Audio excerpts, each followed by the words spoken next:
জুবিন গাৰ্গৰ নামটো বিতৰ্কৰ মাজলৈ নানিলে যেন একাংশ খাব শুবলৈ বৰ্তমান সময়তো পৰা নাই। চৰকাৰৰ দ্বাৰা লালিত পালিত একাংশ সাংবাদিকে বৰ্তমান সময়ত কি গাইছে কি কৈছে একো ক'ব পৰা নাই। তথ্য সত্য বৰ্তমান সময়ত সাংবাদিকৰ যি ধৰ্ম 5W1Hৰ মিনিংছ অৰ্থাৎ তথ্য ক'ত কি কেতিয়া কিয় এই সকলোবোৰ পাহৰিলে। কেৱল মাত্ৰ হোৱাটছআপ ইউনিভাৰ্চিটিত পোৱা কেইটামান কথা কাৰোবাৰ সুৰত কোনোবা মন্ত্ৰীৰ সুৰত সুৰ মিলাই বাতৰি পৰিৱেশন কৰাত ব্যস্ত হৈ পৰিছে একাংশ সাংবাদিক। জাপানৰ প্ৰধানমন্ত্ৰী সানায়া টাকাইচি অসমলৈ নহাৰ মূল কাৰণ হেনো জুবিন গাৰ্গৰ ফটো গণেশগুৰি ফ্লাইঅভাৰৰ তলত অংকন কৰা সেই পৰিৱেশ পৰিস্থিতিটোৰ বাবে, য'ত জাপানৰ বোলে কোনোবা উচ্চস্তৰীয় কোনোবা প্ৰতিনিধিৰ দল আবদ্ধ হৈ আছিলে ঘণ্টাৰ পাছত ঘণ্টা। এই কথাটো গৈ জাপানত ক'লে আৰু তাৰ পাছতে বোলে অসমলৈ অহা সানায়া টাকাইচি অহা কথাটো বন্ধ হ'ল। মুখ্যমন্ত্ৰীয়ে নজনা কথাবোৰ বৰ্তমান সময়ত একাংশ হোৱাটছআপ ইউনিভাৰ্চিটি প্ৰফেচাৰে জানি বুজি প্ৰতিষ্ঠিত সংবাদ মাধ্যমৰ দ্বাৰা এনেকৈ প্ৰদৰ্শন কৰা হয়। বিগ ব্ৰেকিং নিউজ বোলে গুৱাহাটী মহানগৰীৰ তলত বোলে এনেধৰণে অংকন কৰা চিত্ৰৰ অপ্ৰীতিকৰ পৰিৱেশ পৰিস্থিতিৰ বাবে এই প্ৰতিবাদৰ বাবে বোলে সানায়া টাকাইচি বৰ্তমান অসমলৈ নহাৰ সিদ্ধান্ত গ্ৰহণ কৰিছে। দিল্লীৰ পৰা উভতিব এনেকুৱা ধৰণৰ মন্তব্যবোৰ বৰ্তমান সময়ত দিয়া পৰিলক্ষিত হৈছে। সেইসকলক ক'ব বিচাৰিছোঁ, অন্ততঃ সাংবাদিকৰ ধৰ্ম ইমান তৰল নকৰিব, ইমান নিকৃষ্ট পৰ্যায়লৈ আপোনালোকে লৈ নাযাব। আপোনালোকে বহুত সন্মানৰ দৃষ্টিৰে চাই সেই সন্মানকণ আপোনালোকৰ বাবে সমগ্ৰ সাংবাদিক জগতখনক বদনামী নকৰিব। কাৰোবাক আপোনালোকে তেল মালিচ কৰিবলৈ গৈ পদলেহনকাৰী হৈ ইমান তললৈ নামিছে, কি কৈছে কি গাইছে আপোনালোকে সেই কথাবোৰ একো গমেই পোৱা নাই। বাৰে বাৰে কেৱল মাত্ৰ জুবিন গাৰ্গক বিতৰ্কৰ মাজলৈ মৃত্যুৰ পাছতো সেই ঈশ্বৰ পুত্ৰজনক বাৰে বাৰে বিতৰ্কৰ মাজলৈ আনিবলৈ কিয় একাংশ উঠি পৰি লাগি থাকে। আৰু একাংশ অলগদ্ধই সামাজিক মাধ্যমত বিয়পাই আছে হেনো সেই মাৰ্চেল বৰুৱাই দোষী, জাপানৰ সেই প্ৰজেক্ট যিসকল বিনিয়োগকাৰী আহিলে হয় সেইসমূহ নাহিলে হয়। অসমৰ মুখ্যমন্ত্ৰী খুদ নিজেই কৈছে যে জাপানৰ প্ৰধানমন্ত্ৰীগৰাকী কিয় অসমলৈ নাহিলে। ইতিমধ্যে লজিষ্টিক যি প্ৰব্লেম আছে, তাত জাপানত যি ডায়েটত যি পাৰ্লিয়ামেণ্টাৰী কাৰ্যসূচী চলি আছে, তেওঁৰ নিজৰ ব্যক্তিগত যিবোৰ কাৰ্যসূচী আছে তাৰ বাবে সময়ৰ নাটনি হোৱাৰ বাবে তেখেতে অসমলৈ নহাৰ কথা ইতিমধ্যে দ্য হিন্দুত প্ৰকাশ পাইছে আৰু সমগ্ৰ দেশ তথা বিশ্বত ভাইৰেল হৈ পৰিছে সেই টোকাটো। আৰু তাৰ পাছত একাংশ মূৰ্খই সামাজিক মাধ্যমৰ জৰিয়তে তথাকথিত একাংশই কেৱল মাত্ৰ ঈশ্বৰ পুত্ৰজনক বদনাম কৰাত উঠি পৰি লাগিছে। বোলে বিনিয়োগকাৰীসকল নহাৰ বাবে কিমান বোলে বিনিয়োগ কিমান বোলে জব নাইকিয়া হ'ব, বোলে কিমান বোলে সংস্থাপন পালে হয়, কিমান বোলে কি পালে হয়। জাপানে ইয়াৰ আগতো অসমত যে বিনিয়োগ কৰি থৈছিলে, জাইকা প্ৰকল্পত যে টকা বিনিয়োগ কৰি থৈছিলে, স্বাস্থ্য খণ্ডত যে টকা বিনিয়োগ কৰি থৈছিলে, কৃষি বিভাগত যে টকা বিনিয়োগ কৰি থৈছিলে, এই সকলোবোৰৰ বহুকেইটা ডিপাৰ্টমেণ্টত বৰ্তমান সময়ত যে ঘূৰ কেলেংকাৰী হৈছে সেইবোৰ কথাও হয়তো ভিতৰৰ পৰা জানি বুজিও হয়তো সানায়া টাকাইচি নাহিব পাৰে বা তাত কিছুমান গণ্ডগোল লগাৰ কথাও হ'ব পাৰে। প্ৰতিবাদ দেখি অসমলৈ নহা কথা একেবাৰে গোকাত মিছা কথা। কাৰণ যদি দিল্লীৰ পৰা উভতিব পাৰে, দিল্লীৰ যন্তৰ মন্ত্ৰত ইতিমধ্যে কক্ৰজ জনতা পাৰ্টীয়ে তীব্ৰ প্ৰতিবাদ সাব্যস্ত কৰি আছে, গোটেই দেশ তথা বিশ্বই দেখি আছে। আৰু সেই দিল্লীলৈ আহিব সানায়া টাকাইচি আৰু অসমলৈ নাহিব তেনেকুৱা কিবা কথা আছে নেকি? যান জঁট ক'ত নহয়। সানায়া টাকাইচি সেই প্ৰতিনিধিৰ দলটো যদি জুবিন গাৰ্গ ঈশ্বৰ পুত্ৰ জুবিন গাৰ্গৰ সেই ছবিখন লিখাৰ সময়তো তাত যান জঁট আছিলে, এতিয়াও আপুনি গণেশগুৰিলৈ যাওক সেই একেই যান জঁট। আৰু যান জঁটৰ কাৰণে যদি আপোনালোকে বা এনেকুৱা ধৰণৰ পৰিৱেশবোৰৰ কাৰণে যদি নাই অহা বুলি কয়, ইমান হাস্যৰস কৌতুক কথাবোৰ অন্ততঃ সাংবাদিক মহলে কোৱাটো অত্যন্ত ঘৃণনীয় নিন্দনীয় কাৰবাৰ। আৰু বাৰে বাৰে জুবিন অনুৰাগীসকলক ঈশ্বৰ পুত্ৰৰ শুভাকাংক্ষীসকলক আপোনালোকে তুচ্ছ তাচ্ছিল্য কৰি নাথাকিব। গণেশগুৰিত থকা সেই সকল যে উপস্থিত হৈছিলেহি সেই ঈশ্বৰ পুত্ৰৰ সঁচা অনুৰাগী হয়। আপোনালোক ভণ্ড হয়, কেৱল মাত্ৰ TRPৰ বাবে কেইটামান কথা আপোনালোকে কৈ দিয়ে। জুবিন গাৰ্গক আপুনি সঁচা অনুৰাগী হোৱা হ'লে এই বিষয়টো অন্ততঃ জুবিন দাৰ লগত সাঙুৰ নোখোৱালে হয়। এই বিষয়টো অন্ততঃ সানায়া টাকাইচি অহাৰ কথাটো আপোনালোকে সাঙুৰ নোখোৱালে হয়। কিন্তু আপোনালোকে সাঙুৰ খুৱাই প্ৰমাণ কৰিলে যে ঈশ্বৰ পুত্ৰজনৰ কথা যদি টানি অনা নহয়, তেতিয়াহ'লে আপোনালোকৰ চেনেল বা নচলে বা আপোনাৰ সাংবাদিকতা নচলে। বৰ্তমান সময়ত তেনেকুৱাই বৰ্তমান সময়ত অনুমান হৈছে। হোৱাটছআপ ইউনিভাৰ্চিটি জ্ঞান লৈ ক'ৰবাৰ মন্ত্ৰীৰ সুৰত সুৰ মিলাই আপোনালোকে এনেকুৱা কথা কৈছে। খুদ অসমৰ মুখ্যমন্ত্ৰীজনে যদি কয় বোলে বিদেশ মন্ত্ৰী এছ জয়শংকৰক মই সুধিব লাগিব লগ পালে যে কথাটো কি হৈছিলে ভিতৰুৱা কথাটো, তেতিয়াহে মই গম পাম, এতিয়া ক'ব নোৱাৰিম। বা আগতেই এখেতলোকে গমেই পালে, অসমৰ প্ৰধানজনেই গম পোৱা নাই, গম পাই গ'ল। তাৰপৰা ষ্টুডিঅ'ত আহি বিগ ব্ৰেকিং মাৰিবলৈ লাগি গ'ল আৰু তথাকথিত একাংশ পালিত লালিত কোনোবা কিবা কিবিকে কথা অলপমান আৰম্ভ কৰি দিলে গোটেই বাতাবৰণটো বেয়া কৰি পেলালে বোলে ছানায়া টেকাইছি অসমলৈ নাহে কেৱল জুবিন গাৰ্গৰ এই প্ৰতিবাদটোৰ কাৰণে ইমান নিৰ্লজ্জতাৰ পৰিচয় কিয় দিছে আপোনালোকে মৃত্যুৰ পাছতো ঈশ্বৰ পুত্ৰজনক আপোনালোকে শান্তিত থাকিবলৈ দিয়া নাই জুবিন গাৰ্গৰ নামটো আপোনালোকে বিতৰ্কৰ মাজলৈ নানিলে যেন শান্তিয়ে নাপায় বৰ্তমান সময়ত একাংশ তথাকথিত লালিত পালিত সাংবাদিক তথা একাংশ সামাজিক মাধ্যমত মুখৰোচক কৌতুক অভিনেতাৰ কিছুমান কলা কৌশলীৰ কৰ্মকাণ্ডই তাকে প্ৰমাণ কৰিছে ঈশ্বৰ পুত্ৰৰ এখন ছবি মোহাৰি দিয়াৰ পাছতে মাৰ্চেল বৰুৱা নামৰ এজন চিত্ৰশিল্পীয়ে যি ছবিখন বৰ্তমান সময়ত অংকন কৰিলে সেই স্থানত উপস্থিত থকা জুবিন অনুৰাগী সকলোকো বৰ্তমান সময়ত তুচ্ছ তাচ্ছিল্য কৰি বিভিন্নজনে উপহাস কৰিছে সেইসকল বোলে জুবিন অনুৰাগী নহয় সেইসকল বোলে ভণ্ড আছিলে তেখেতলোকৰ বাবে হয়তো জাপানৰ প্ৰধানমন্ত্ৰী ছানায়া টেকাইছি অসমলৈ নাহিলে আৰু বহু বিনিয়োগ নষ্ট হৈ গ'ল সেইসকলক ক'ব বিচাৰিছোঁ ছানায়া টেকাইছি অৰ্থাৎ জাপানৰ প্ৰধানমন্ত্ৰী ছানায়া টেকাইছি বা জাপানে ইতিমধ্যেই অসমত বিনিয়োগ কৰি ৰাখিছে হয়তো আপোনালোকৰ হোৱাটছআপ ইউনিভাৰ্চিটিত সেইটো ছাবজেক্ট পোৱা গৈ নাই আইমাতৃসকলক নাকত ধৰি চাকত ঘূৰোৱা হৈছে আঙুলিৰ ঠাৰত নচুৱা হৈছে মহিলা সবলীকৰণ এনেকৈ নহয় মহিলা সবলীকৰণৰ দৃশ্যপটবোৰ এনেকুৱা নেকি ২৫,০০০ টকা এটা দিব আকৌ ঘোষণা কৰিলে মানুহ আশাত ভুঞ্জা মানুহ দিম বুলি ক'লে আশা থাকে মাৰিম বুলি ক'লে ভয় থাকে আশাতে ভঞ্জি আছে যে ২৫,০০০ টকাটো পাম যি কৈছে তাকে কৰিম দে হ'ব এতিয়া ২৫,০০০ টকাৰ নামত আৰম্ভণি হৈছে আৰু আৰম্ভণি গীত জুৰিছে ৰঙা ব্লাউজৰ লগত বগা চাদৰ মুগা ৰঙৰ মেখেলা পিন্ধি আৰম্ভ হৈছে এই ৫টা বছৰত কেতিয়াকৈ ২৫,০০০ টকাটো পাব কিন্তু নাটকখন ভেকু ভাওনাখন ইতিমধ্যে আৰম্ভ হৈছে নমস্কাৰ মই পবিত্ৰ মেছ বৰ্তমান সময়ত আমাৰ সমাজৰ মহিলাসকলক কৰ্মমুখী কৰিবলৈ চৰকাৰখনে কি পদক্ষেপ গ্ৰহণ কৰিছে আপোনালোকে ক'ব পাৰিব নেকি বৰ্তমান সময়লৈকে বহুখিনি সময়ত আমি দেখিবলৈ পাইছোঁ নানা ধৰণৰ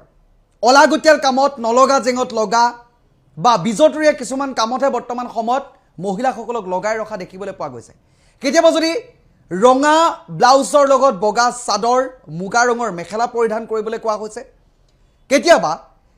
গছপুলি ৰুই এখন ভেকু ভাওনা নাটক কৰিবলৈ তেখেতলোকক এৰি দিয়া হৈছে লাগিলে সেয়া গছৰ ঠানিয়ে কিয় নহওক বৰ্তমান সময়ত প্ৰতিটো গোটেই আত্মসহায়ক গোটলৈ কিছুমান গছপুলি দিয়া হৈছে তাত গছপুলিটো মৰে যিয়ে সজে তাৰ কোনো কথা নাই কেৱল মাত্ৰ ৰুব লাগে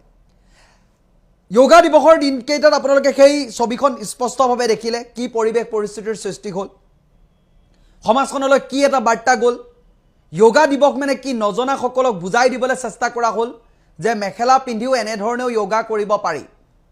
তেনেধৰণৰ এটা বাৰ্তাহে দিবলৈ চেষ্টা কৰিলে তাৰ পৰা সমাজখনৰ কি প্ৰভাৱ পৰিলে এখেতসকলে হয়তো বিচাৰ বিবেচনা নকৰিলে প্ৰতিগৰাকী আইমাতৃ কেনেকুৱা ধৰণৰ কামত বৰ্তমান সময়ত নিয়োজিত ৰাখিছে আপোনালোকে এবাৰ ভাবক কেতিয়াবা নাচিবলৈ দিব কেতিয়াবা গাবলৈ দিব কেতিয়াবা ৰুবলৈ দিব কেতিয়াবা যোগাৰ নামত ভণ্ডামি কৰিবলৈ দিব আজিকালি গোটবোৰক আপোনালোকে ইমানখন গামোচা বব লাগিব আমাক দিব লাগিব প্ৰতিখন কাৰ্যক্ৰমণিকাত অসমীয়া থলুৱা গামোচাই প্ৰাধান্য লাভ কৰিব লাগিব বুলি কোনোবা চৰকাৰী বিভাগে অগ্ৰাধিকাৰ গ্ৰহণ কৰিছে নেকি নাই কৰা গোটসমূহৰ মাজত আগতে যিদৰে গৰু ছাগলী হাঁহ কুকুৰা পোহাৰ পৰা আদি কৰি যিবোৰ ব্যৱস্থা কৰিবলৈ দিয়ে সেইবোৰ বৰ্তমান সময়ত কৰিব দিছে নেকি নাই দিয়া ১০,০০০ টকা যে প্ৰদান কৰিলে ক'লে বোলে হাঁহ ছাগলী গৰু যদি আপোনালোকে নলয় বেলেগ কামত যদি খৰচ কৰে তেতিয়াহ'লে আপোনালোকে কিন্তু দ্বিতীয়বাৰ একো নাপায় এটো যে ২৫,০০০টো পাব সেই মানুহসকলৰ ঘৰলৈ গৈ আপোনালোকে চাবনে যে সেই ১০,০০০ টকাৰ ছাগলী কিনিলে নে হাঁহ কিনিলে নে আইফোন ল'লে আপোনালোকে চাবগৈ নেকি নাই চোৱা কেৱল মাত্ৰ হিতাধিকাৰীৰ এটা প্ৰস্তুত কৰিবৰ বাবে যাতে মহিলাসকলক যাতে সংগবদ্ধ কৰি ৰাখিব পাৰি কিবা কিবি কাম দি যাতে অকল এইফালে টানি থাকিব পাৰি চৰকাৰমুখী কৰি ৰাখিব পাৰি চৰকাৰখনৰ আনুগত্য ৰাখিব পাৰি গুলাম কৰি ৰাখিব পাৰি তেনেকুৱা ধৰণৰ কাৰ্যক্ৰমণিকাবোৰে চলি থাকে মই প্ৰতিগৰাকী আইমাতৃক সন্মান কৰোঁ প্ৰতিগৰাকী আইমাতৃক মই হৃদয়ৰ পৰা নমন কৰি কৈছোঁ আপোনালোকে নিজৰ সন্মানকণ লাঘৱ নকৰিব কোনোবাই কিবা ক'লে বুলিয়ে পাৰিলে ক'ৰবাত যদি আত্মসহায়ক গোটত গ'লে কিছুমান কামত গ'লে আপুনি ফাইন ভৰিব লাগে ফাইন ভৰক কিন্তু আপোনাৰ ঘৰত মৃত্যু হোৱাৰ ঢেৰ পথ আছে সৃষ্টি হোৱাৰ এটাই পথ আছে সেয়া হৈছে আইমাতৃসকল প্ৰতিগৰাকী মহিলা সবলীকৰণ হ'ব লাগে মহিলা সন্মানৰ দৃষ্টিৰে চাব লাগে কিন্তু মহিলাসকলক নাকত ধৰি চাকত ঘূৰাব নালাগে আঙুলিৰ ঠাৰত নচুৱাবলৈ চেষ্টা কৰিব নালাগে এয়া কিন্তু মহিলা সবলীকৰণৰ পৰিচয় নহয় বৰ্তমান সমাজখনত এই পৰিৱেশ এই বাতাবৰণে এটা বহুত অশুভ মেছেজ দি আছে বিশেষকৈ 21 জুনৰ দিনটো যি য়োগা দিৱস ইণ্টাৰনেশ্যনেল য়োগা ডে য়োগাৰ ডেৰ দিনটোত যি পৰিৱেশৰ সৃষ্টি হ'ল আৰু এই গোটবোৰত যিবোৰ গছপুলি ৰুই যিবোৰ অভিনয় নাটক চলি আছে এখন ভয়ংকৰ ভেকু ভাওনা চলি আছে এইবোৰ এটা বহুত বেয়া পৰিৱেশৰ সৃষ্টি হৈছে আপোনালোকে কৰিছে আমি চাইছোঁ আপোনালোকে কৰাব আমি চাম আপোনালোক ভাওৰীয়া আমি দৰ্শক আপোনালোকে অভিনয় কৰিছে আমি চাই আছোঁ তেনেকুৱা হৈছে সমাজখনত ধনাত্মক কিদৰে সৃষ্টি হ'ব কিদৰে কৰ্মমুখী হ'ব পথাৰলৈ নোযোৱাই হ'ল আঁচনিৰ মুখলৈ চাই থকাহে হ'ল মিঠাতেল পামেই দেখোন দাইল পামেই দেখোন নিমখ দিম বুলি কৈছে দেখোন সেইখিনিহে খাম আৰু বাকীখিনি বাদ দিয়ক গোটবোৰৰ প্ৰতি যে ষ্ট্ৰিক্টলি কিবা ব্যৱস্থা কৰিব লাগে সেইবোৰ নাই বাদেই দিলে কেৱল মাত্ৰ ডাঙৰ ডাঙৰ মিটিং হ'ব বেয়া নাপাব কথাবোৰ যিবোৰ প্ৰেক্টিকেল ৰঙা ব্লাউজৰ লগত কেনেকৈ বগা চাদৰ পিন্ধাই মুগা ৰঙৰ মেখেলা পিন্ধি যাব লাগে এনেকৈ ক্ৰাইটেৰিয়া দিয়ে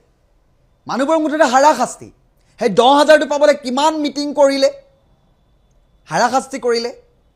এক প্ৰকাৰ অত্যাচাৰ বুলি ক'লেও ভুল কোৱা নহ'ব এতিয়া 25,000টোৰ নামত এতিয়া আৰম্ভণি হৈছে আৰু লাহে লাহে গছপুলিৰ পৰা য়োগাৰ পৰা লাহে লাহে আৰম্ভণি হৈছে পাব কিন্তু হাৰাশাস্তিটো আপোনালোকে হাজাৰবাৰ সন্মুখীন হ'ব লাগিব কিয়